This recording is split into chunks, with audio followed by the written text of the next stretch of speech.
Hola alumnos, buenas tardes. Hoy seguimos con fisiología cardiovascular.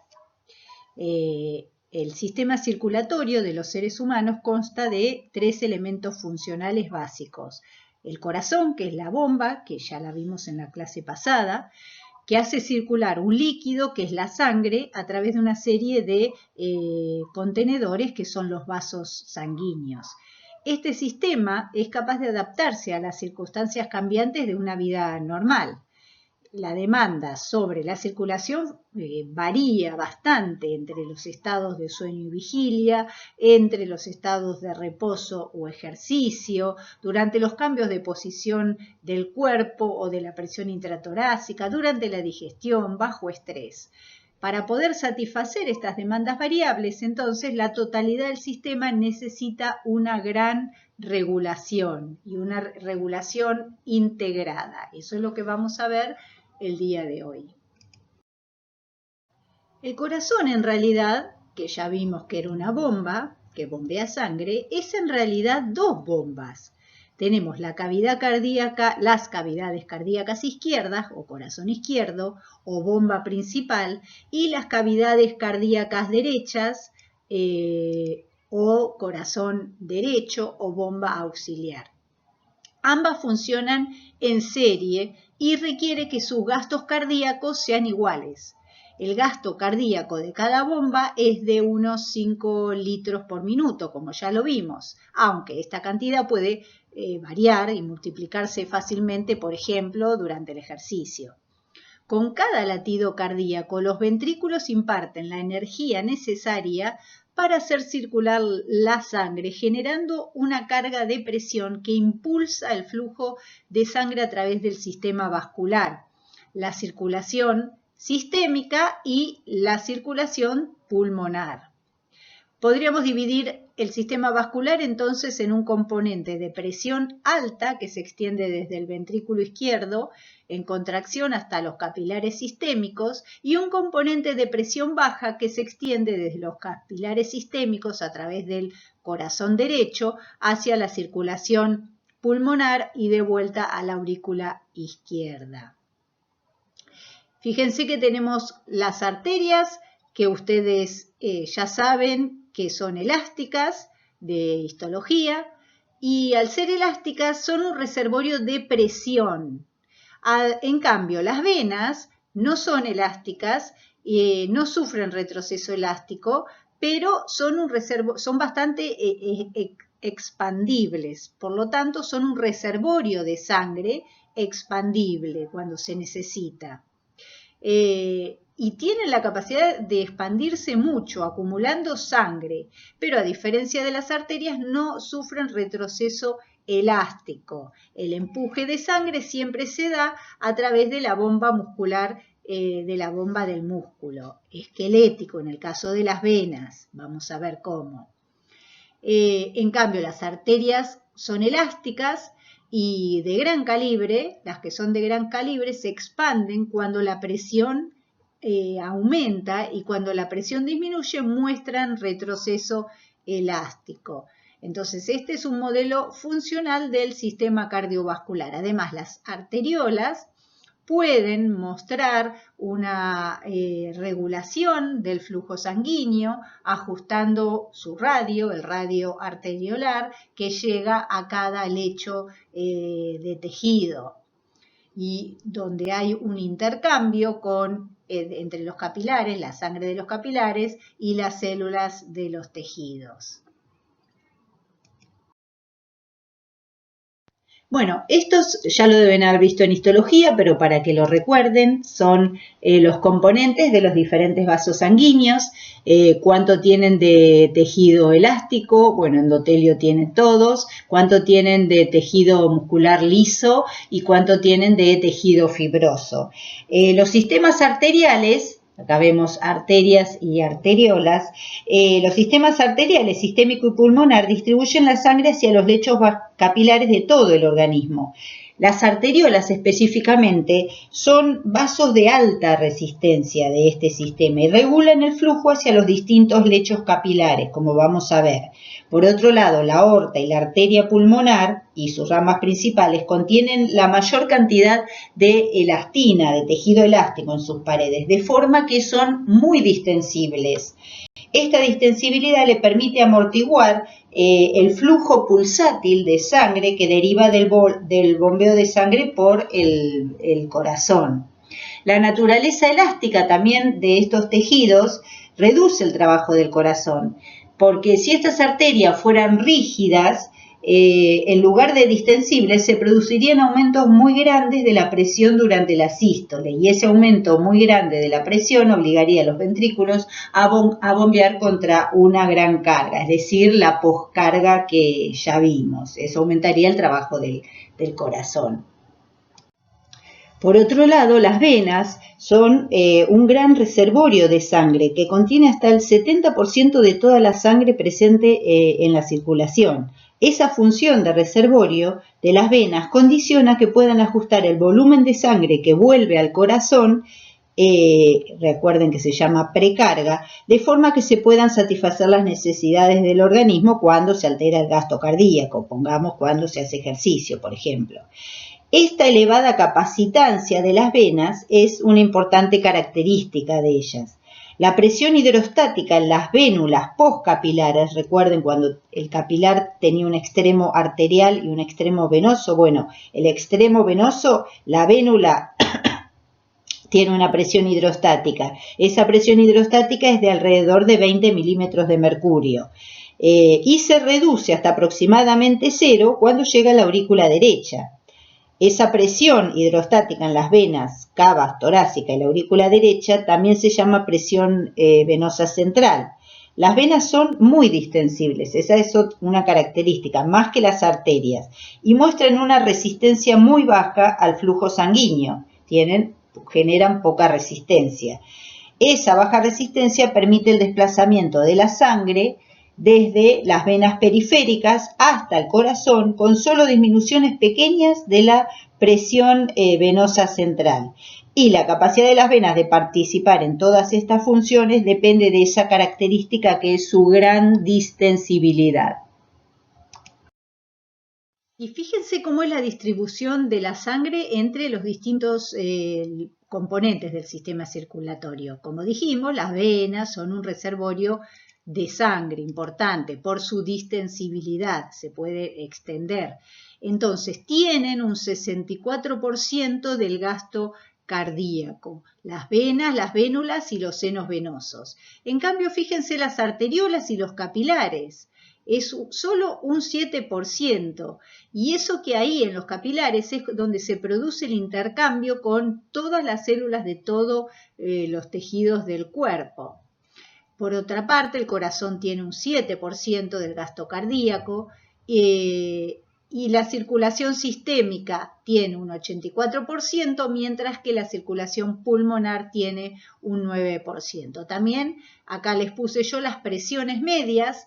En cuanto sale del ventrículo izquierdo del corazón, la sangre por la aorta tiene una presión media de entre 90 a 100 milímetros de mercurio, que ya vimos que va descendiendo porque encuentra resistencia a su paso con los vasos sanguíneos, especialmente a nivel de las arteriolas. Fíjense que cuando llega a las venas tiene una presión media de vénulas y senos venosos, tiene una presión media de 10 milímetros de mercurio, y cuando llega a la vena cava inferior, una presión media de 2 milímetros de mercurio, llegando a casi 0 a la entrada al ventrículo, a la aurícula derecha.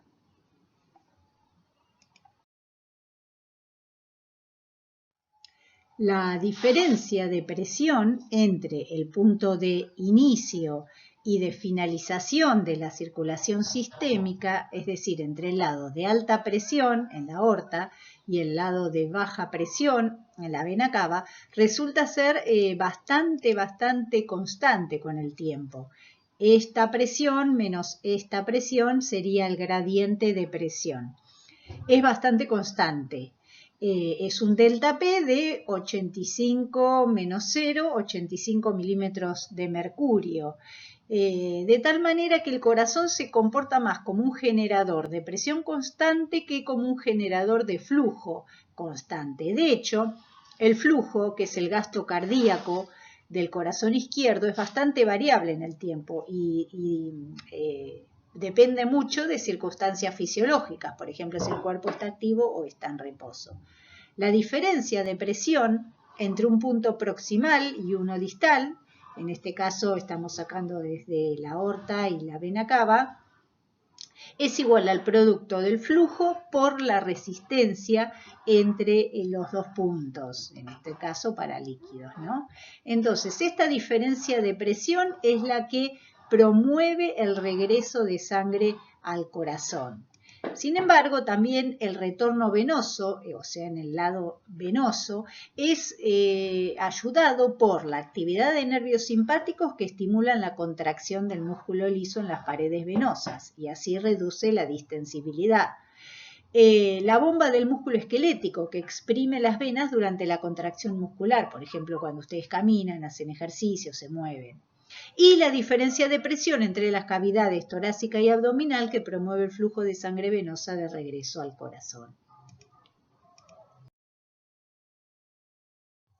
Esto que se ve aquí es lo que se llama la bomba de músculo esquelético, que exprime las venas durante la contracción muscular y permite el retorno venoso a la aurícula derecha. Sumado a esto, gran parte de las venas tienen unas válvulas especiales que aseguran el flujo de sangre en una sola dirección. Y esta sangre termina drenando en la vena cava. Por eso esta bomba muscular esquelética ayuda al retorno venoso. La contracción ventricular es la fuerza que produce el flujo de sangre a través de todo el sistema cardiovascular.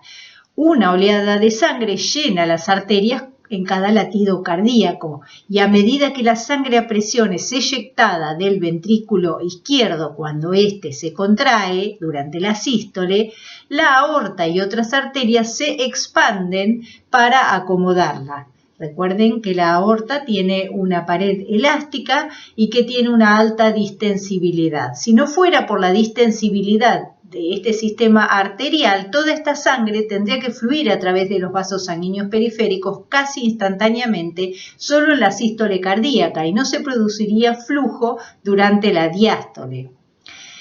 En cambio, cuando el ventrículo se relaja y la válvula aórtica se cierra, la pared elástica de las arterias, ahora también esta es otra propiedad de las arterias, la retracción, esa pared elástica se retrae propulsando la sangre hacia arterias más pequeñas y hacia arteriolas. Las arterias, entonces, al mantener la presión conductora para el flujo de sangre, permiten que la sangre siga circulando por todos los vasos sanguíneos, incluso durante la diástole.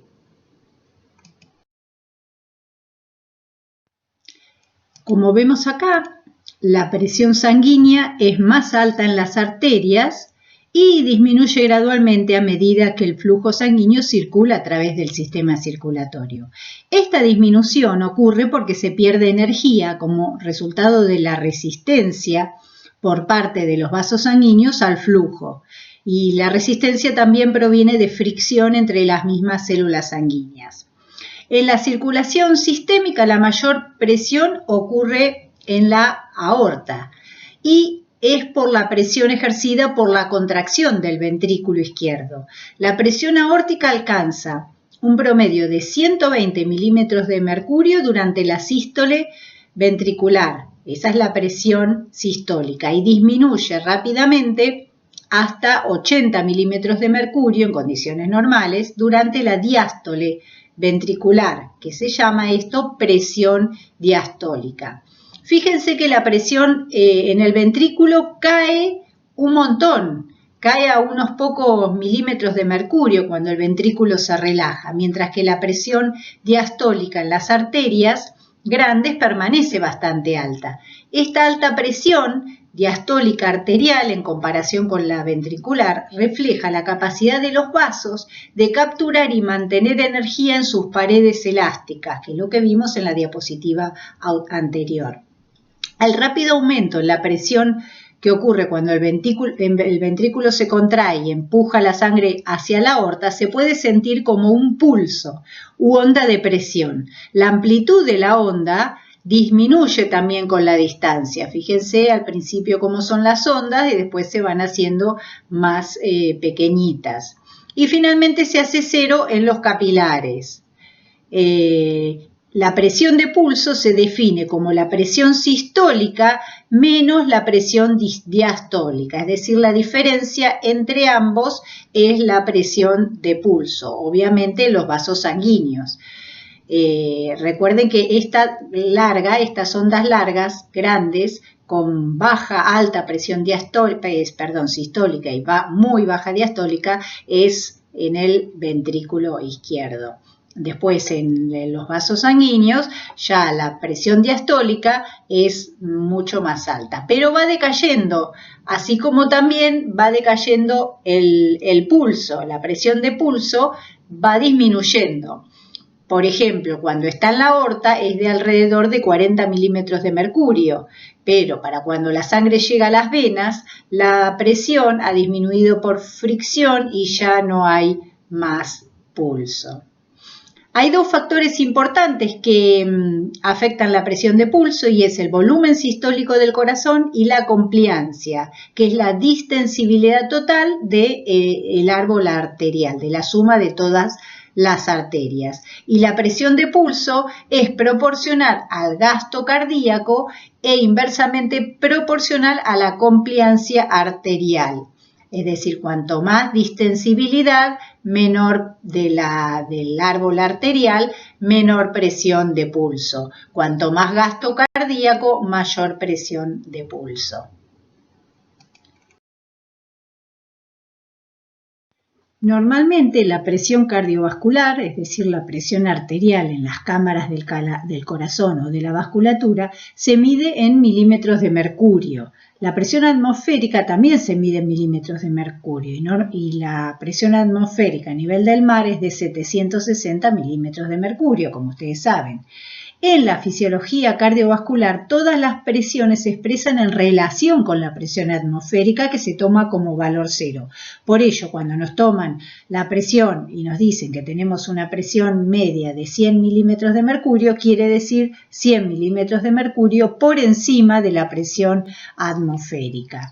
La presión aórtica media que se produce durante el ciclo cardíaco se conoce como presión arterial media o PAM. La presión arterial media es una variable extremadamente importante en la fisiología vascular porque lo que representa es la fuerza que dirige y empuja la sangre a través de todo el circuito sistémico. La presión arterial media en las arterias sistémicas grandes es de unos 95 milímetros de mercurio. Este es un valor aislado, promediado en el tiempo. En realidad, la presión arterial forma un ciclo entre una presión arterial sistólica máxima, unos 120 milímetros de mercurio, que corresponde con la contracción del ventrículo, y una presión arterial diastólica mínima, unos 80 milímetros de mercurio, que se corresponde con la relajación del ventrículo.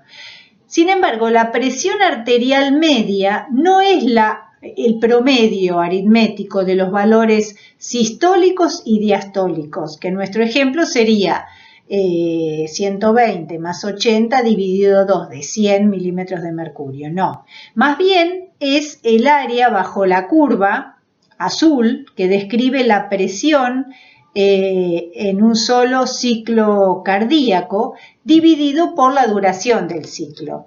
Un valor razonable para la presión arterial media sería de 95 milímetros de mercurio. Bueno, la presión arterial media entonces no es el promedio de las presiones sistólicas y diastólicas porque para frecuencias cardíacas normales se invierte una mayor parte del ciclo cardíaco en la diástole que en la sístole. Por eso, la presión arterial media es la presión diastólica más un tercio de la diferencia entre la presión sistólica y la presión diastólica y sería el área con rayas amarillas. Y esta sería la presión arterial media.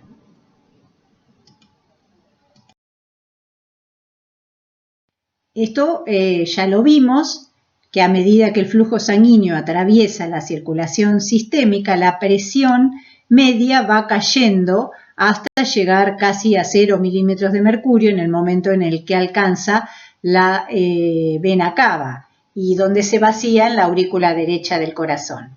Pero lo que sí quiero que vean, que es nuevo en esta figura, es las presiones en la circulación pulmonar. Acá tenemos la sistémica y acá tenemos la pulmonar. Fíjense que la presión arterial es mucho menor en la circulación pulmonar. Obviamente también es mayor en las arterias pulmonares y va disminuyendo a medida que se acerca a las venas pulmonares y que luego esas venas pulmonares van a vaciar la sangre en la aurícula izquierda. Pero fíjense que es mucho menor. Esto vamos a ver que es porque la resistencia que encuentra el flujo sanguíneo en la vía pulmonar es mucho menor que en las sistémicas. Los vasos sistémicos ejercen una resistencia mucho mayor que los vasos sanguíneos pulmonares. En promedio, acá tenemos en las distintas secciones la presión media, en la aorta es de 100 y es pulsátil. En los capilares sistémicos la presión es de 35 milímetros de mercurio en el extremo arteriolar y de 10 en el extremo venoso. Fíjense que sigue disminuyendo en los mismos capilares desde el extremo arteriolar hasta el venoso. Acá les puse yo la presión media funcional, que es de 17 milímetros de mercurio, porque va a ser con la cual trabajemos para ver cuáles son las presiones de intercambio cuando estudiemos intercambio a nivel de capilar, en la microcirculación. Y la presión media pulmonar es de 16 milímetros de mercurio, es pulsátil, y en los capilares pulmonares es de 7 milímetros de mercurio. La presión arterial media está relacionada entonces con el gasto cardíaco y con la resistencia de los vasos. De hecho, es proporcional al gasto cardíaco y a la resistencia periférica. La resistencia periférica es la suma de la resistencia de todos los vasos sanguíneos del cuerpo. En general, se regula más bien a nivel de las arteriolas, que son las que tienen abundante músculo liso. Si aumenta el radio de esos vasos sanguíneos, disminuye la resistencia al flujo sanguíneo por ese área, por esa zona. Si al contrario disminuye el radio, aumenta la resistencia al flujo sanguíneo en esa zona. Toda la suma de todos los vasos sanguíneos, de las resistencias de los vasos sanguíneos, se llama resistencia periférica total. Entonces, tanto si aumentamos esto como si ajustamos la resistencia y la aumentamos, en ese caso vamos a aumentar la presión arterial media. Acuérdense que el gasto cardíaco está relacionado con el volumen sistólico, es decir, el volumen de sangre que eyecta cada ventrículo izquierdo durante la sístole, y la frecuencia cardíaca. Entonces, con un mayor gasto cardíaco, manteniendo la resistencia, tenemos mayor presión arterial media. En una manera similar, manteniendo el gasto cardíaco, pero reduciendo el radio de los vasos sanguíneos y aumentando la resistencia, tendríamos más presión arterial media. Esa relación que vimos en la diapositiva anterior entre la presión arterial media y el gasto cardíaco y la resistencia tiene su explicación en la interrelación que existe entre la presión, el flujo y la resistencia. Vamos a ver unas poquitas leyes físicas que describen el flujo sanguíneo. El flujo sanguíneo, entonces, por el sistema vascular depende del gradiente de presión en los extremos. Si la presión es la misma en ambos extremos, no va a haber flujo, en este caso sanguíneo. La presión promedio o presión arterial media que vimos, que es de alrededor de 100 milímetros de mercurio, y de la aurícula derecha que vimos que es de 0 milímetros de mercurio, hace que el gradiente de presión a través de todo el circuito sistémico sea de 100 menos 0 de 100 milímetros de mercurio, con lo cual el delta P sería de 100 milímetros de mercurio. Entonces, el flujo sanguíneo es directamente proporcional a la diferencia de presión entre la aorta, digamos, y la vena cava, la entrada a la aurícula derecha, pero es inversamente proporcional a la resistencia por fricción al flujo sanguíneo que ejercen los vasos. La resistencia al flujo sanguíneo también se puede explicar, esperen que ponga el pointer que no me lo estaba poniendo, la resistencia al flujo sanguíneo por un vaso es directamente proporcional a la longitud del vaso y a la viscosidad de la sangre e inversamente proporcional a la cuarta potencia del radio de ese vaso. Fíjense esto que está acá. Tengo 3 vasos diferentes con calibres diferentes, uno tiene un diámetro de 1, otro de 2 y otro de 4. Fíjense que el flujo del primero es 1 mililitro por minuto. Cuando duplicamos el diámetro pasa a 16 mililitros por minuto. Siempre obviamente teniendo el delta de presión o gradiente de presión igual. Y fíjense en el tercer caso, pasa a 256 mililitros por minuto el flujo sanguíneo. Eso quiere decir que se relaciona con la cuarta potencia del radio, el flujo. Obviamente es inversamente proporcional a la cuarta potencia del radio. Es decir, que si un vaso tiene la mitad de radio del otro y si todos los demás factores son iguales, el vaso de menor calibre tendrá 16 veces, es decir, 2 a la cuarta, la resistencia del vaso de mayor calibre. Cuando interrelacionamos esto y ponemos constantes físicas, de acuerdo a la ley de Poiseuille, tenemos que el flujo sanguíneo es proporcional a el gradiente de presión, a la cuarta potencia del radio e inversamente proporcional a la viscosidad de la sangre y a la longitud del vaso, más las constantes físicas que se ponen. Y obviamente la viscosidad de la sangre en condiciones normales no cambia. Lo mismo que la longitud, salvo que sea alguien que está en crecimiento o que tenga alguna patología, pero si no, no cambian. Lo que sí cambia entonces es el radio y eso cambia, como vimos, a nivel arteriolar por constricción del músculo o vasodilatación del músculo liso de los vasos sanguíneos.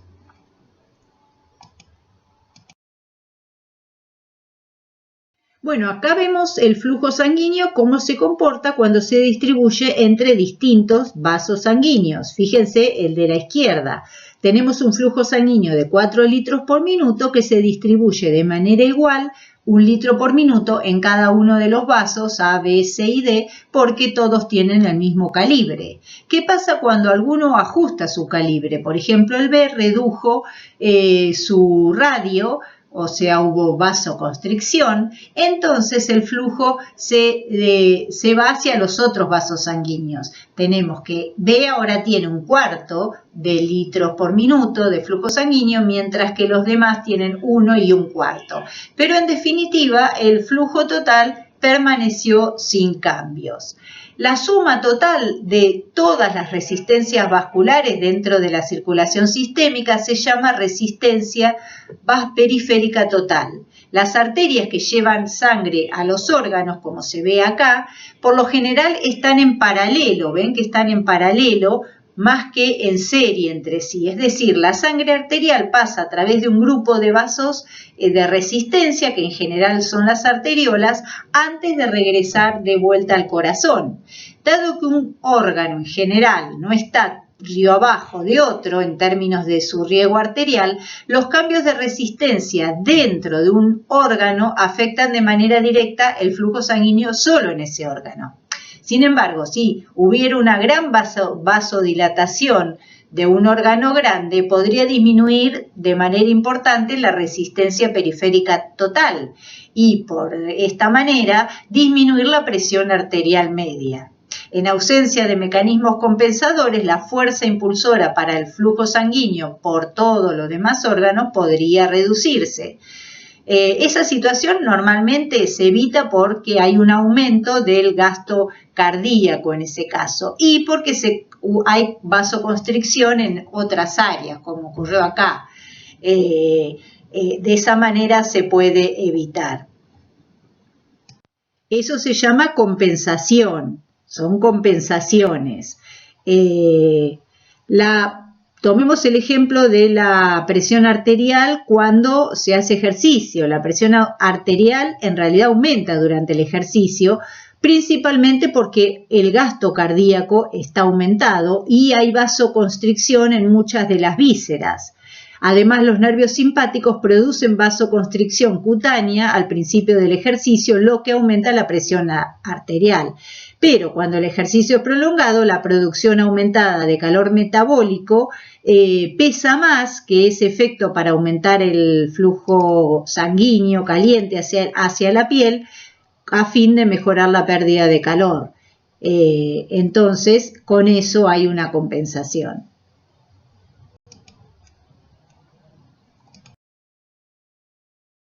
Este gráfico les muestra cuáles son los reguladores, los factores que influyen en el flujo sanguíneo. Y así tenemos que entonces el flujo sanguíneo tiene que ver con el gradiente de presión. Ustedes ya saben que es el gradiente de presión entre la salida del corazón, es decir, en la aorta, y la llegada al corazón, es decir, en la vena cava. Ese gradiente de presión tiene que ver con la presión arterial media menos entonces la presión en la aurícula derecha. Esa presión arterial media tiene que ver con el volumen sanguíneo, vamos a verlo un poco mejor dentro de un rato, con el flujo hacia las arterias y con el flujo desde las arterias. Además, el flujo hacia las arterias está relacionado con el gasto cardíaco y el gasto cardíaco tiene que ver, está relacionado o está regulado por la frecuencia cardíaca y el volumen sistólico. Por otro lado, ese flujo sanguíneo periférico tiene que ver, está relacionado, inversamente relacionado, recuerden la fórmula y la de Poiseuille, está relacionado con la resistencia. Entonces, el flujo aumenta con la cuarta potencia del radio. Es inversamente proporcional a la viscosidad de la sangre y es inversamente proporcional a la longitud de los vasos. Normalmente la viscosidad de la sangre y la longitud de los vasos no cambia, salvo que haya enfermedad o algún problema o crecimiento en el caso de la longitud de los vasos, pero normalmente no cambia. Lo que sí puede cambiar, especialmente en las arteriolas, es el radio. Y esto puede cambiar a través de un control reflejo y de un control local, como vamos a ver en un rato. Recuerden la ley de Poiseuille, que dice que la resistencia es proporcional a la longitud del vaso, a la viscosidad de la sangre en este caso, e inversamente proporcional a la cuarta potencia del radio. Entonces, todos estos factores influyen en el flujo sanguíneo periférico. El sistema circulatorio irriga los tejidos con una cantidad de sangre adecuada como para satisfacer las necesidades de oxígeno y de diversos nutrientes, y además con el objeto de desechar los productos que no le sirven a las células de los tejidos. La forma más simple de regular el intercambio de sustancias entre las paredes capilares es regulando la cantidad de sangre que contiene un lecho capilar determinado. Esto se lleva a cabo por el control local del músculo liso situado en varias zonas de la microcirculación. Acá se ve un dibujo de la microcirculación. Se define como la circulación de sangre a través de los vasos de menor calibre del organismo, que son las arteriolas, los capilares, las vénulas y las metaarteriolas también. Las arteriolas musculares, que son los principales lugares de resistencia, regulan el flujo de sangre regional a los lechos capilares. Y las vénulas y venas son principalmente canales colectores y vasos de almacenamiento. La mayoría de los tejidos contienen metaarteriolas, que estructuralmente se encuentran entre las arteriolas y los capilares. En vez de capas continuas de músculo liso que rodean a las arteriolas, las metaarteriolas poseen anillos aislados de músculo liso que sirven como de puertas o portones y que están ubicados en lugares estratégicos. Acá se ve, por ejemplo, una metaarteriola y los anillos de las metaarteriolas. Acá se ve un lecho capilar, es decir, capilares, y los esfínteres precapilares. Entonces tenemos una arteriola, una metaarteriola, una vénula y los capilares. Al contrario que las arteriolas, que dirigen la sangre directamente a los vasos interramificados de los lechos capilares, las metaarteriolas sirven como canales de desviación o de derivación, que permiten que la sangre pase directamente de la metaarteriola a la vénula sin pasar por capilares. Entonces pasa directamente de la arteriola a la metaarteriola y a la vénula. Ante determinadas situaciones donde se requiere irrigar a las células de ese tejido, entonces los esfínteres precapilares pueden abrirse y permitir el paso de sangre al lecho capilar. Al igual que las arteriolas, el músculo liso de las metaarteriolas puede contraerse y relajarse para aumentar o disminuir respectivamente la resistencia al flujo sanguíneo. El flujo sanguíneo a través de los capilares también está regulado por el músculo liso que rodea esos capilares en el extremo de la arteriola, llamados esfínteres precapilares. La contracción de los esfínteres precapilares comprime los capilares, aumentando su resistencia al flujo sanguíneo. Los esfínteres precapilares vamos a ver que están regulados por condiciones locales, controles locales de metabolitos, de presencia o ausencia de determinados gases. En cambio, la regulación de las arteriolas es muy distinta. En un rato lo vamos a ver. Pero básicamente lo que ocurre en la microcirculación es que hay filtración neta, y reabsorción. Vamos a ver dónde ocurre una y otra. Pero hay que tener en cuenta también la presencia de vasos linfáticos. Los vasos linfáticos participan en esta función de la microcirculación. Ahora vamos a ver cómo. Más allá de que los capilares sean muy finitos, muy chiquititos, en algunos casos un glóbulo rojo apenas puede pasar a través de ellos, pero la suma de las áreas de todos ellos es muy grande. Fíjense este gráfico. Tenemos el área total de la aorta. Bueno, aorta tenemos una sola, está X centímetros, 5 centímetros. Después, pongamos, no me acuerdo ahora, después va en aumento para las arterias, las arteriolas, y fíjense que el área total de la suma de todos los capilares es enorme. Luego va disminuyendo nuevamente hasta llegar a las venas.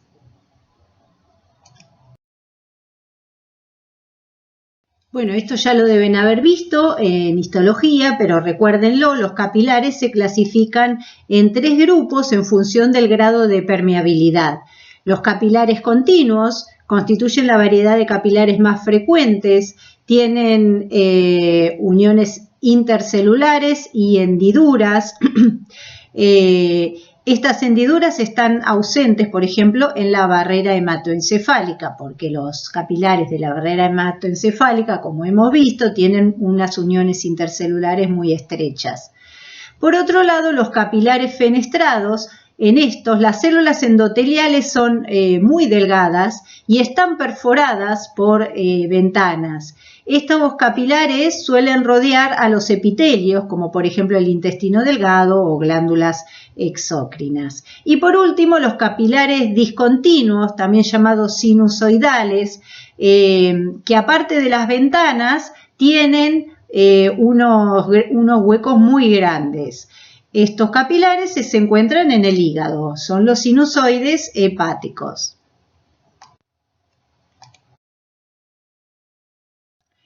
El movimiento de sustancias a través de las paredes capilares tiene dos objetivos. Uno, intercambiar sustancias entre la sangre y las células. Y dos, distribuir normalmente el líquido extracelular, que no haya ni un exceso ni un defecto de líquido extracelular. Esto ocurre a través del intercambio, a través de las paredes de los capilares. La mayoría de los solutos pequeños, ya sean liposolubles o hidrosolubles, se mueven a través de las paredes capilares por difusión simple. Los pequeños solutos liposolubles pasan por difusión las membranas plasmáticas de las células endoteliales. Acá tenemos cada una de las células endoteliales de este vaso, de este capilar. La dirección de la difusión va a depender del gradiente electroquímico para una sustancia determinada. Los nutrientes y el oxígeno tienden a ser numerosos en la sangre y las células los necesitan y los van usando, por lo que normalmente estas sustancias pasan por difusión de la sangre al tejido. Sin embargo, los productos de desecho y el dióxido de carbono se producen o son producidos por las células y por lo tanto son más abundantes en los tejidos y pasan por difusión de los tejidos a la sangre. Los grandes solutos hidrosolubles, como las proteínas, son demasiado grandes para pasar a través de las células endoteliales, no lo hacen fácilmente, por lo que entonces solamente lo pueden hacer por unos grandes poros llenos de agua.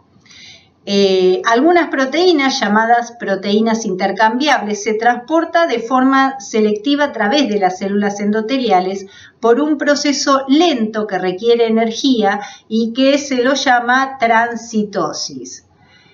Acá se ve transitosis de proteínas intercambiables. Luego las proteínas se desplazan por el interior de las células por transporte vesicular y se liberan por exocitosis en el líquido intersticial del otro lado. De tal manera que la mayoría de los movimientos son por difusión o por transitosis. La mayoría, digo, de los movimientos de sustancias entre los capilares y el tejido circundante. Además, las paredes capilares son muy permeables al agua y a los pequeños solutos, por lo que el líquido se puede mover entonces de la sangre al líquido intersticial, lo que se llama filtración, o del líquido intersticial a la sangre, lo que se llama absorción, según los gradientes de presión. Las fuerzas que regulan el movimiento del líquido hacia el interior y el exterior en los capilares se llaman fuerzas de Starling. A continuación vamos a ver. Bueno, como les dije en la otra diapositiva, las fuerzas que regulan el movimiento del líquido hacia el interior y exterior de los capilares se llaman fuerzas de Starling. Estas incluyen las siguientes: la presión hidrostática capilar o sanguínea, que es esta, PHS, esta acá, la presión hidrostática del líquido intersticial, que es PHLI, que es la que se ve acá. La presión hidrostática del líquido intersticial es debida a la presión hidrostática que se encuentra en el exterior del capilar. Después tenemos la presión osmótica capilar, que está acá como presión osmótica coloidea de la sangre, POCS, es lo mismo que presión osmótica capilar, debido a la presencia de solutos no permeantes en el interior del capilar. Y también presión osmótica del líquido intersticial, que acá está como poli, presión osmótica del líquido intersticial debido a la presencia de solutos no permeables fuera del capilar. Estas fuerzas de Starling entonces regulan el movimiento a través de las paredes capilares. Veamos primero las presiones hidrostáticas, que teníamos la presión hidrostática de la sangre o la presión hidrostática del líquido intersticial. Fíjense que uno está en una dirección y otro en el otra. Pero siempre que haya una presión hidrostática a través de una barrera semipermeable, como la pared capilar, esa presión tiende a empujar agua a través de la pared. La presión hidrostática capilar, esta o de la sangre, favorece la filtración de agua hacia afuera y es igual a la presión arterial en los capilares, que por su parte varía a lo largo del capilar, como consecuencia de que la presión arterial va disminuyendo a medida que, ustedes ya saben, se aleja del corazón y en este caso a medida que se acerca al extremo del capilar, al extremo venoso del capilar. En el extremo arteriolar hay alrededor de 35 milímetros de mercurio, 35 a 38, mientras que en el extremo venoso tenemos alrededor de 16 milímetros de mercurio, esa presión hidrostática sanguínea o capilar. Por otro lado, la presión hidrostática del líquido intersticial, que habíamos dicho que era pH-LI, es muy baja. Esta presión no varía a lo largo de la longitud del capilar porque es la presión del intersticio. Y esa presión del líquido intersticial favorece la absorción hacia el interior de los capilares. Por otro lado, veamos las presiones osmóticas. Recuerden que la presión osmótica de una solución es la medida de la concentración de solutos y aumenta a medida que la concentración de solutos aumenta. La presencia de un soluto no permeable ejerce una presión osmótica que tiende a traer agua hacia la parte donde está más concentrada esa sustancia. Y solo eran importantes los solutos no permeables. Estos eran los que ejercían una presión osmótica. La presión osmótica ejercida por las proteínas que van en la sangre se denomina presión osmótica coloidea. Por eso tenemos POCS, presión osmótica coloidea de la sangre. Y esa presión se ejerce en esta dirección, es decir, el agua tendería a entrar para tratar de diluir esas proteínas, esos solutos osmóticamente activos. En condiciones normales, la concentración de proteínas en el plasma es de alrededor entre 6 a 8 gramos por 100 mililitros y esto ejerce una fuerza osmótica de alrededor de 25 milímetros de mercurio. Por eso es esta la presión osmótica coloidea en esta dirección. Y la presión osmótica coloidea del líquido intersticial es la fuerza osmótica ejercida por la presencia de proteínas que haya en el líquido intersticial y tiende a traspasar líquido al exterior del capilar. Sin embargo, hay muy pocas proteínas que se encuentran en el líquido intersticial, por lo que la presión osmótica del líquido intersticial es de alrededor de 0 milímetros de mercurio.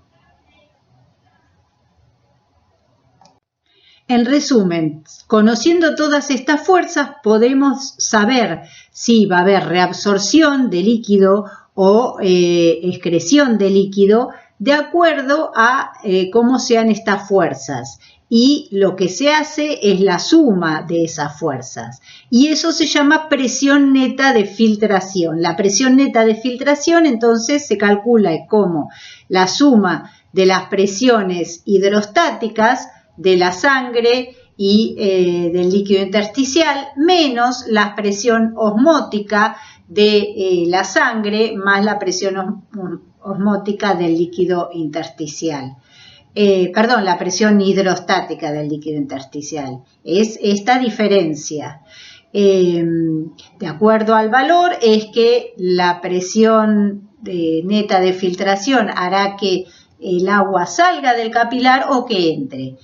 En realidad, en el extremo arterial las fuerzas son tales que la presión neta de filtración tiene esta dirección. Se filtra hacia el líquido intersticial y por día se filtran alrededor de 20 litros por día. Mientras que en el extremo venoso, debido al descenso de la presión, es que hay reabsorción neta y se reabsorben 17 litros por día. De manera que hay un remanente que no se reabsorbe de alrededor de 3 litros por día, que eso va a ser el líquido que ingrese a los vasos linfáticos y que vuelva a la circulación a través de los vasos linfáticos. Acá se encuentran las presiones que favorecen la filtración y acá se encuentran las presiones que estimulan la reabsorción. Pero lo importante es la presión neta de filtración y que va en una dirección en el extremo arteriolar del capilar y en la dirección contraria en el extremo venoso. En esta diapositiva tienen un resumen de las distintas fuerzas de Starling que promueven la filtración en uno y otro sentido, para que las analicen ustedes. Fíjense que se les muestra para el extremo arterial del capilar y para el extremo venoso. Las fuerzas totales de salida, de entrada y la fuerza neta. Fíjense que para el extremo capilar hay una fuerza neta de salida de 13 milímetros de mercurio, mientras que en el extremo venoso hay una fuerza neta de entrada de 7 milímetros de mercurio. Bueno, acá está el análisis de las distintas presiones para que ustedes las analicen más tranquilos. La diferencia de presión osmótica coloidal a través del endotelio capilar se debe exclusivamente a proteínas plasmáticas como albúmina, globulina y fibrinógeno, que son las que se encuentran en mayor cantidad. Recuerden que los otros solutos, que son que pueden atravesar las membranas plasmáticas, no aportan en realidad a la presión coloidosmótica. La concentración total de proteína es de alrededor de 7 gramos por decilitro. Esto corresponde a 1,5 milimolar de proteínas y a 28 milímetros de mercurio de la presión coloidosmótica. Fíjense lo que contribuye cada tipo de proteína a la presión coloidosmótica. La que contribuye más es la albúmina. No tanto porque está en mayor cantidad, sino por el tamaño. De eso también depende la presión coloidosmótica.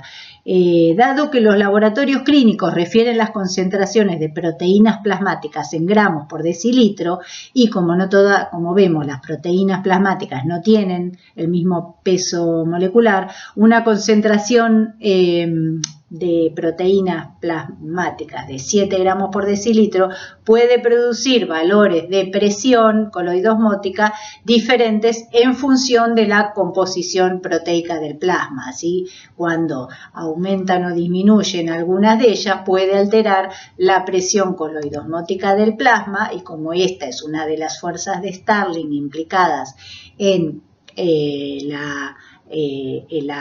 el intercambio de líquido a través de los capilares, esto sería importante y podría afectar este intercambio.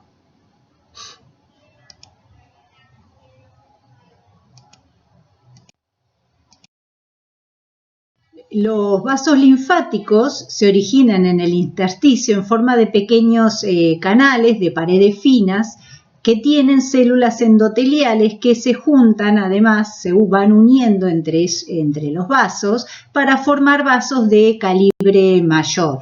Recuerden que habíamos visto una figura similar a esta, donde veíamos la interrelación entre la microcirculación y los vasos linfáticos. Los vasos linfáticos iniciales se parecen a los capilares, pero tienen numerosas uniones interendoteliales, es decir, entre célula endotelial y célula endotelial, que se comportan como microválvulas. Acá se ve mejor. Microválvulas unidireccionales, llamadas también válvulas linfáticas primarias. ¿Por qué unidireccionales? Porque el líquido va del intersticio hacia adentro del vaso linfático. Entonces, fíjense que ante una presión en el líquido intersticial incrementada, y cuando esa presión específicamente supera la del interior del vaso linfático, entonces esas microválvulas se abren y pasa líquido desde el intersticio al interior del vaso linfático, haciendo que esas microválvulas se abran. Esa es la fase de expansión. Luego, cuando el líquido intersticial, la presión bajó o baja y es más alta la del líquido adentro del vaso linfático, entonces esas microválvulas se cierran y se abren las válvulas linfáticas secundarias, haciendo que el líquido fluya en esta dirección y que se dirija hacia la circulación sanguínea. Vamos a ver después dónde terminan estos vasos linfáticos. Este tipo de vaso linfático está ausente en el cerebro y son más prevalentes en la piel, en los sistemas genitourinario, respiratorio y gastrointestinal. Y son necesarias porque, como ya vimos, la filtración en el extremo arteriolar de los capilares supera la absorción en el extremo venular en 2 a 4 litros por día, con lo cual ese líquido se acumularía y generaría edema. Sin embargo, esto en condiciones normales no sucede porque ese exceso de líquidos y proteínas se mueve hacia los vasos linfáticos mediante este mecanismo, y los vasos linfáticos lo van llevando nuevamente a la circulación sanguínea, como vamos a ver en la próxima diapositiva. Esta diapositiva muestra tanto la circulación sistémica como la pulmonar de los vasos linfáticos y de la linfa.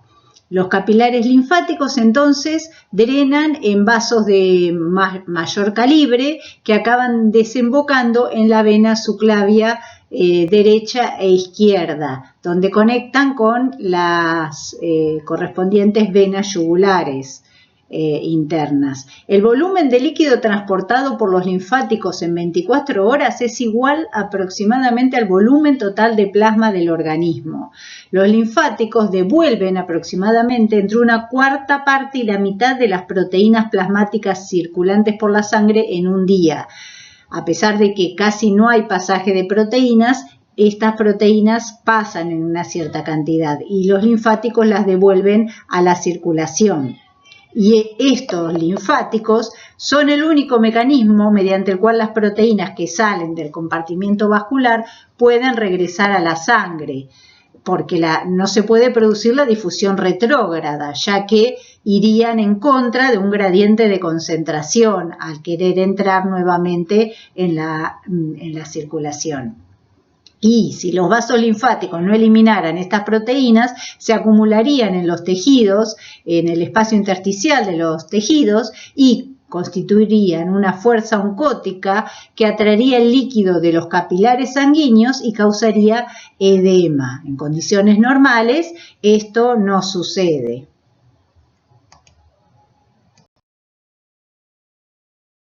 Como les decía recién, si hay alteraciones en el proceso de intercambio capilar, se puede producir edema. Y esto se puede producir ¿por qué? Por un drenaje inadecuado de los vasos linfáticos o una filtración sanguínea capilar que excede a la reabsorción capilar y que hace que los vasos linfáticos no puedan reabsorber tanto líquido. Entonces, los factores que alteran este balance entre filtración y absorción capilar pueden producir un incremento en la presión hidrostática capilar, un incremento en la presión hidrostática capilar, una disminución en la concentración de proteínas de la sangre o un incremento en la concentración de proteínas intersticiales. Esto se observa muy bien en el ejemplo que les voy a dar que se muestra acá, que es, por ejemplo, los chicos desnutridos, que se observan que no tienen, digamos, prácticamente músculos, sin embargo, tienen un abdomen prominente. Esto es porque se produce edema, especialmente en esta zona, ¿por qué? Por falta de proteínas en la sangre. Esa falta de proteínas en la sangre les provoca entonces el edema. La habilidad o capacidad del cuerpo para alterar el flujo sanguíneo selectivamente a determinados órganos es un aspecto importante de la regulación cardiovascular. La distribución de la sangre sistémica varía de acuerdo a las necesidades metabólicas de cada órgano individual y está regida o gobernada por una combinación de mecanismos de controles locales y reflejos homeostáticos. Por ejemplo, como se ve en la figura, los músculos esqueléticos reciben alrededor de un 20% del gasto cardíaco. Es bastante alto, piensen que es en reposo. Pero, sin embargo, durante el ejercicio, esto puede aumentar hasta un 85%. Entonces, hay mecanismos que hacen que durante el ejercicio se derive una mayor proporción del flujo sanguíneo hacia los músculos esqueléticos. Las responsables, bien digo, son porque son las arteriolas, las responsables de que se derive sangre hacia unos órganos y que se produzca una disminución del flujo a otros. Esto es posible porque las arteriolas que se dirigen hacia cada órgano en particular están dispuestas en un arreglo en paralelo, como habíamos visto. De manera que el flujo total de sangre a través de todas las arteriolas del cuerpo siempre se iguala con el gasto cardíaco. Gasto cardíaco, entonces, 5 litros por minuto, se distribuye a través de esas, en principio arterias y arteriolas que pasan por todas las estructuras corporales y son recogidas por las venas, y eso es el 100% del gasto cardíaco. El flujo sanguíneo que llega a un tejido está regulado por la cantidad mínima que cubrirá las necesidades tisulares, ni más ni menos. Cuando el tejido requiere menos o más flujo sanguíneo, este se regula por mecanismos a largo y a corto plazo. El control a largo plazo tiene que ver con el incremento o la disminución del tamaño del número de vasos sanguíneos que nutren esos tejidos. Por ejemplo, que un aumento del número de vasos y del tamaño podría darse durante el crecimiento de un niño. Los mecanismos de control a corto plazo tienen que ver con la vasodilatación o vasoconstricción local de estas estructuras, las arteriolas, metaarteriolas y esfínteres precapilares que vimos cuando vimos la microcirculación. Esto regula la resistencia vascular de un órgano, entonces, al aumentar la vasoconstricción o disminuirla. Y eso tiene que ver se da en respuesta a factores intrínsecos. Los mecanismos de control intrínseco entonces se encuentran en todos los órganos, pero son especialmente importantes en la regulación del flujo en el corazón, el cerebro y el músculo esquelético. Por ejemplo, la actividad metabólica en el músculo esquelético y en el corazón aumenta bastante durante el ejercicio, porque aumenta la demanda de oxígeno y de nutrientes de esos músculos. Al revés, la actividad metabólica del cerebro en su totalidad no cambia mucho con cada actividad y tampoco cambia el flujo. Sin embargo, la actividad metabólica de las diferentes regiones del cerebro sí varía considerablemente de una actividad a otra, de forma que son muy necesarios los controles intrínsecos o locales del flujo sanguíneo en esas regiones.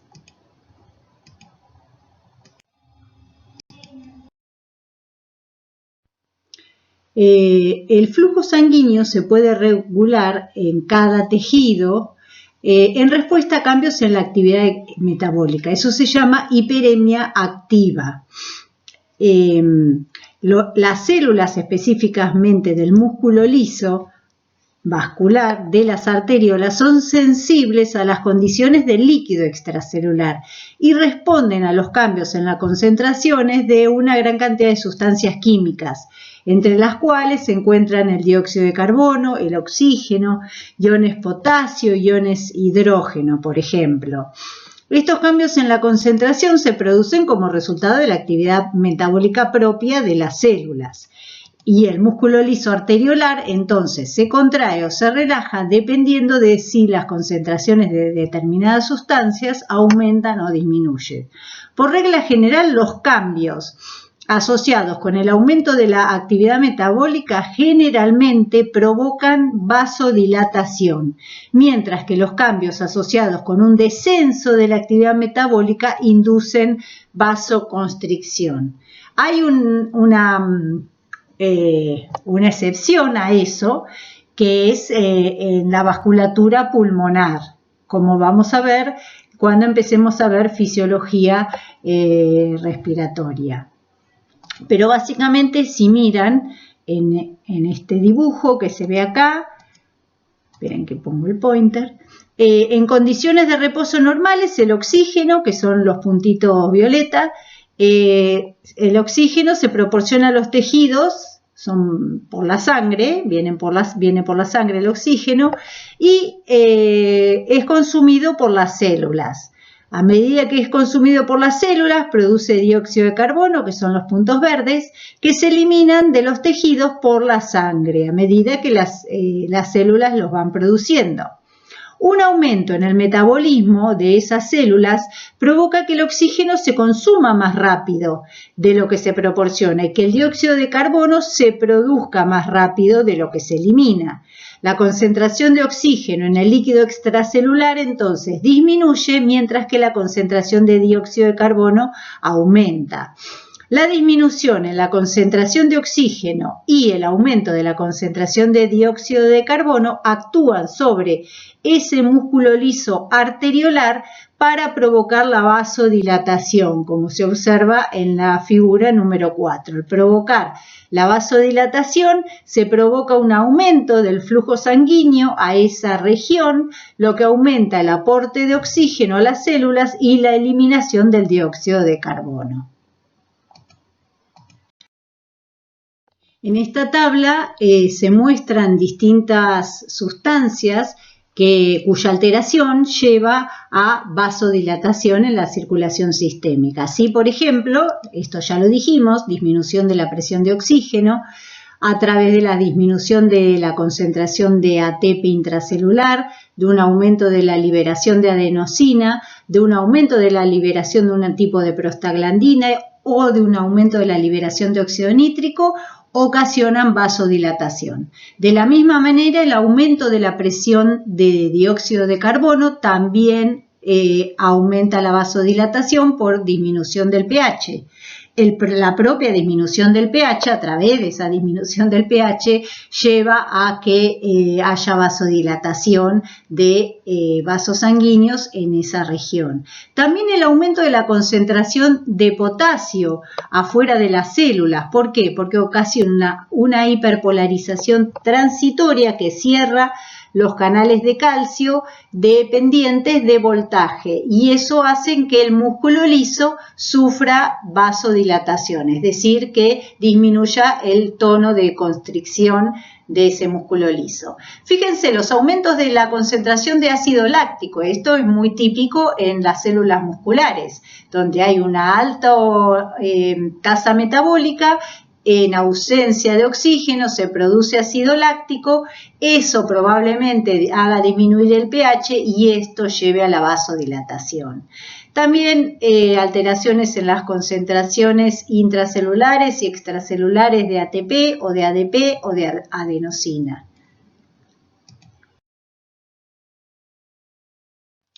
En el caso que vimos hace 2 diapositivas de la hiperemia activa, las concentraciones de oxígeno y de dióxido de carbono en el tejido cambiaban en respuesta a cambios en la actividad metabólica de los tejidos, de las células de los tejidos. Las concentraciones de metabolitos y oxígeno en el tejido también pueden cambiar como consecuencia de los cambios en el flujo sanguíneo. Por ejemplo, si el flujo sanguíneo está bloqueado o se reduce por debajo de los niveles adecuados por alguna razón, como por ejemplo la oclusión de un vaso sanguíneo, la concentración de oxígeno disminuye y el nivel de dióxido de carbono aumenta, porque la tasa de consumo de oxígeno y la producción de dióxido de carbono exceden a las tasas de producción y eliminación respectivamente.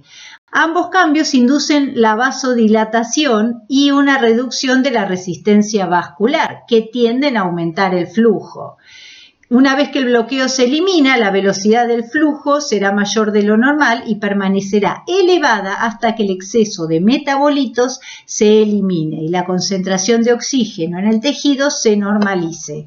Tal aumento en el flujo sanguíneo en respuesta a las reducciones previas del flujo sanguíneo se denominan hiperemia reactiva. Perdonen que no les estaba mostrando con el pointer, pero acá se ven bien qué pasa cuando disminuye el flujo sanguíneo a una zona de tejido. Vimos que podía ser un ejemplo una oclusión. Disminuye la concentración de oxígeno y aumenta la de dióxido de carbono. Esto influye sobre el músculo liso arteriolar local y aumenta la vasodilatación. Esto disminuye la resistencia de esos vasos, hace aumentar el flujo sanguíneo. Al aumentar el flujo sanguíneo aumenta la proporción de oxígeno y aumenta la eliminación de dióxido de carbono, con lo cual aumenta la concentración de oxígeno y disminuye la de dióxido de carbono. Y esto ejerce una retroalimentación negativa. Esto se llama hiperemia reactiva y se produce en cualquier tejido del organismo. Hay otro tipo de regulación que se llama autorregulación, que estabiliza el flujo sanguíneo a pesar de las fluctuaciones grandes que puede haber en la presión sanguínea sistémica. Esto se llama respuesta miogénica y se da por el estiramiento del músculo liso arteriolar ante ese aumentado flujo sanguíneo. En realidad, fíjense, si aumenta la presión de perfusión por ese aumento en el flujo sanguíneo, obviamente aumenta el flujo y aumenta el estiramiento del músculo liso arteriolar, con lo cual eso genera que el músculo liso, las células musculares lisas, se contraigan. Por lo tanto, aumenta la constricción, aumenta la resistencia y esto hace disminuir el flujo y es una retroalimentación negativa. Por lo tanto, el aumento de flujo inicial hizo que se estiren las células musculares lisas arteriolares, que aumenten su resistencia por aumentar la contracción y que disminuya el flujo. La relación, como se ve en esta figura, de un vaso si fuera rígida sería lineal. Cuando aumenta la presión, aumentaría el flujo. Sin embargo, en la mayoría de los vasos reales, es decir, los que son elásticos, los incrementos en la presión, como se observa en la curva roja, causan una dilatación que reduce la resistencia y dan lugar a un flujo que se ve con una curva, con una pendiente más empinada, que es la roja. A medida que aumenta la presión arterial, aumenta mucho el flujo sanguíneo. Sin embargo, algunos lechos vasculares se comportan de una manera diferente, que es la que se ve en violeta, que son los vasos sanguíneos que sufren la autorregulación. A pesar de que puede haber cambios importantes en la presión arterial sistémica, estos lechos vasculares especiales mantienen el flujo sanguíneo local dentro de un margen estrecho. Fíjense que a pesar de que aumenta la presión arterial, en esta parte no aumenta el flujo sanguíneo. Esto es lo que se denomina autorregulación. Estos lechos vasculares se comportan más o menos como si fueran tubos rígidos, a presiones de perfusión muy altas o muy bajas, ahí sí se comportan como tubos rígidos, pero en el rango de presión fisiológica, ahí ocurre la autorregulación y los cambios en la presión de perfusión tienen un efecto escaso sobre el flujo. Más bien, los aumentos en la presión conducen a incrementos en la resistencia que mantienen el flujo sanguíneo dentro de un rango cuidadosamente controlado. En las diapositivas anteriores vimos el control del flujo sanguíneo por parte de sustancias locales, ya sea sustancias químicas o el mismo mecanismo de regulación miogénica de las células musculares lisas. Lo que se muestra en esta tabla es el control nervioso del flujo sanguíneo a través de la regulación de la resistencia vascular, es decir, de la contracción y relajación del músculo liso vascular.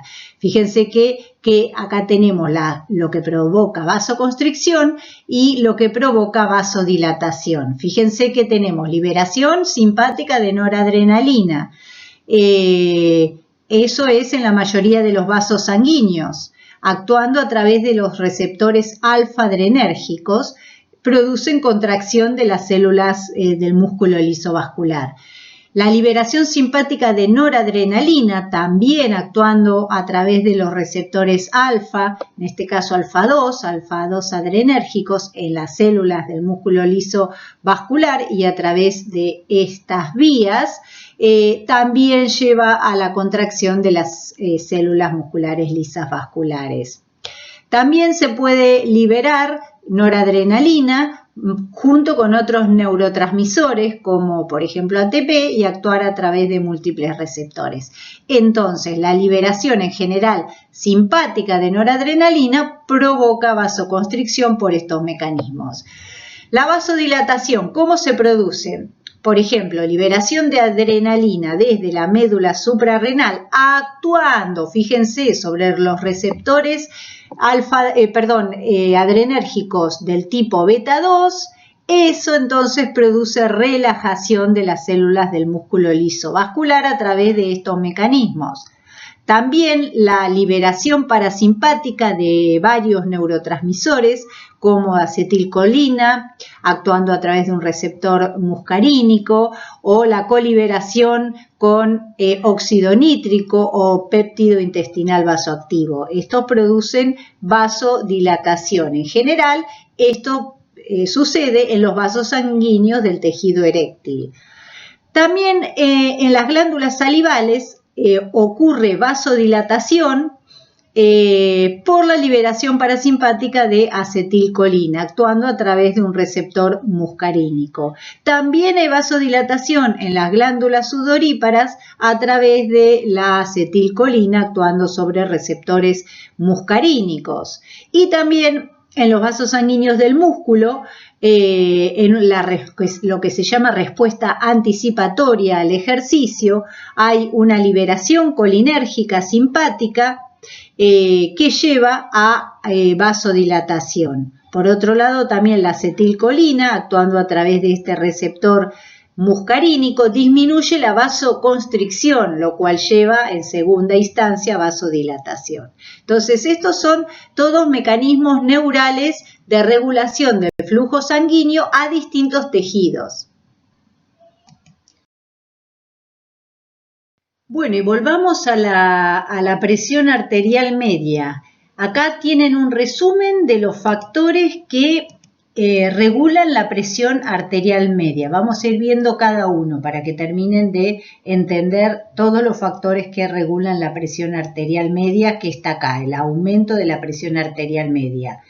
Obviamente la presión arterial media sabemos que tiene que ver con el gasto cardíaco y con la resistencia vascular sistémica, con lo cual si hay un aumento de la presión arterial media es porque hubo un aumento del gasto cardíaco o un aumento de la resistencia vascular sistémica. Vayamos a qué puede ocasionar un aumento del gasto cardíaco.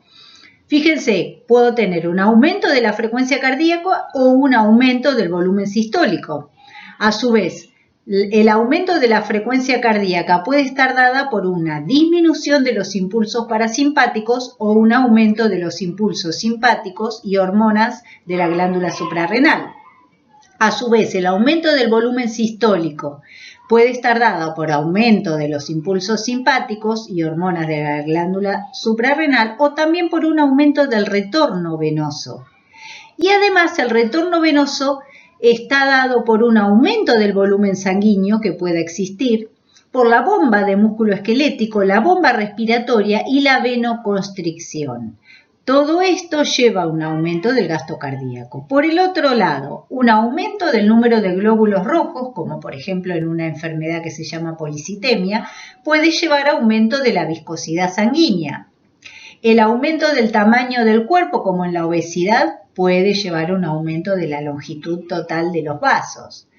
La disminución del radio del vaso o vasoconstricción, todos estos tres entonces pueden aumentar la resistencia vascular sistémica, lo cual puede llevar a un aumento de la presión arterial media. Y eso se ve bien acá.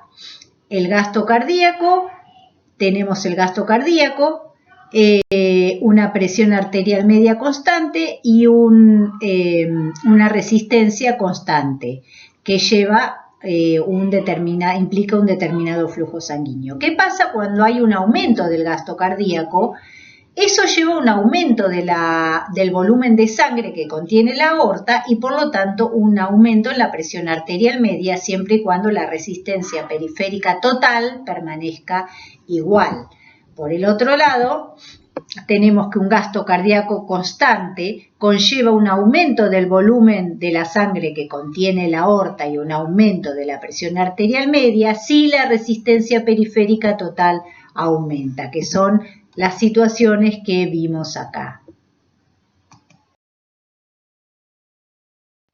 Bueno, y esta clase la vamos a terminar con la regulación hormonal de la presión arterial media. Recién vimos un lindo gráfico de los factores que regulan la presión arterial media. Acá esto es la regulación hormonal, las hormonas que la regulan. Recuerden, volvemos a repetir, tenemos a la noradrenalina y a la adrenalina que a través del aumento de la frecuencia y de la contractilidad cardíaca lleva a un aumento de la presión arterial. Sobre la resistencia vascular sistémica, ¿quiénes actúan?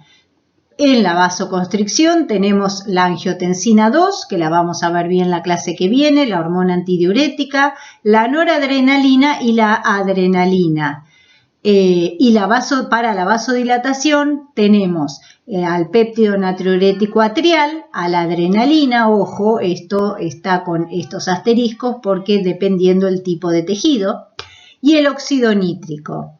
Y otro que afecta a la presión arterial, otro factor es aquella hormona que altere el volumen sanguíneo. Por ejemplo, llevan a un aumento de la volemia, el aumento de aldosterona o de hormona antidiurética y a una disminución de la volemia, el péptido natriurético atrial. Estas hormonas las vamos a ver bien la clase que viene, que vamos a ver una interrelación de todos los factores de la fisiología cardiovascular que vimos en estas dos últimas clases. Bueno, estudien chicos, nos vemos.